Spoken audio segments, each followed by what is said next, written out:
জওয়ানদেরকে বলবো এই সকল কাজে ঐক্যবদ্ধ হওয়া, আর মুরব্বীদেরকে বলবো এই কাজের দিকে আপনাকে আরো উৎসাহ দেওয়া, অনুপ্রেরণা জোগায়া দেওয়া। অনেক মুরব্বীরা কিন্তু এর ভিতরে আবার আঙ্গুল ঢুকাইয়া দেবে।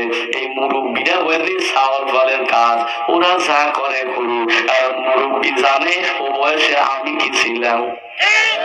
এজন্য সবসময় নিজেকে শুধরানো, সমাজটাকে পরিবর্তন করা। তা করতেছিলাম না আমার বন্ধুরা বলল 40 বছর অপেক্ষা করতে হবে, কারণ আজকের যুবকেরা 40 বছর পরে বৃদ্ধ। বুড়াদের কথা মানুষ মানবে না। আজকের শিশুরা কোরআন হাদিস থেকে বঞ্চিত হবে, আসমানি শিক্ষা থেকে বঞ্চিত হয়ে যখন যুবক হবে, আপনি তখন খোদা দাবি করবেন, ওরা আপনাকে খোদা হিসেবে মানতে বাধ্য হবে। 3 নাম্বার, প্রতিটি রাস্তার মোড়ে মোড়ে আপনার ছবি ফিট করেন। ওরা যখন দেখবে রাস্তার মোড়ে আপনার ছবি, বাথরুমের সাথে আপনার ছবি, টয়লেটের সাথে আপনার ছবি, ব্রিজের সাথে আপনার ছবি, ছোট থেকে দেখবে সব জায়গা আপনি আপনি আর আপনি। 16 বছর যদি আপনার ছবি সব জায়গা থাকে, ওরা মানতে বাধ্য হবে আপনিই খোদা। কথা কি ভুল বললাম?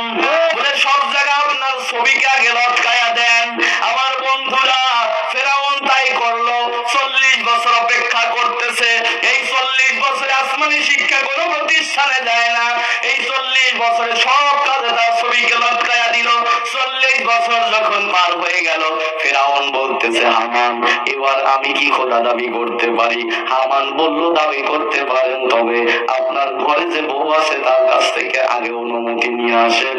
আসিয়া যদি আপনাকে খোদা হিসেবে মানে, তাহলে আর কেউ খোদা হিসেবে মানতে কোনো দ্বিধা করবে না, কারণ ঘরের বউ জানে স্বামী কি।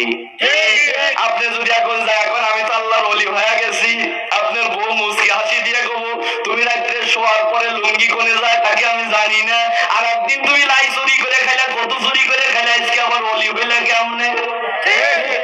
এজন্য ঘরের স্ত্রী জানে স্বামী কেমন।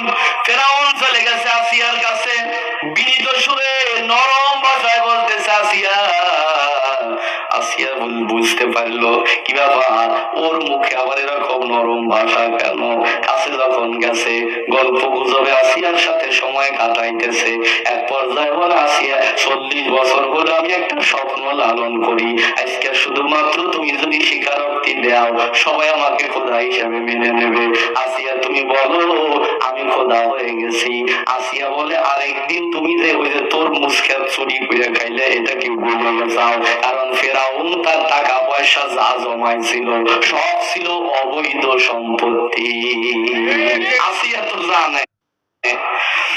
এক পর্যায়ে ফেরাউন বলল আসিয়া শোনো, খোদা হিসাবে মানা লাগবে না, শুধুমাত্র রাস্তার সাথে যায় তুমি স্বীকারোক্তি দিবা যে ঠিক আছে আমি আল্লাহ হিসাবে মেনে নিয়েছি, ওকে খোদা হিসাবে মেনে নিয়েছি।